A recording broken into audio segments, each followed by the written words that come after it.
Hello everyone and welcome back to my channel, and in this short video I will tell you that how you can easily switch a professional account to a personal account on Instagram. That's quite simple, interesting and easy, so make sure to watch the video till end so you don't make a single mistake. So guys, first of all, open up the Instagram app on your phone. You can follow the exact same steps if you're on an iPhone or an Android as well. So now you'll have to tap on your profile on the bottom right corner and three lines on the top right corner to head over to the settings. And once you're on this page, you'll have to scroll down a bit and then tap on creator tools and controls.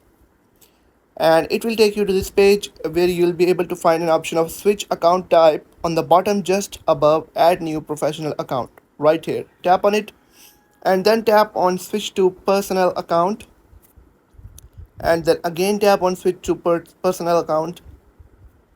And now if you go back and then go back again to the settings, now you can see there is no professional account options. There are no tools or creator tools. It means that our account is being successfully converted into a personal account.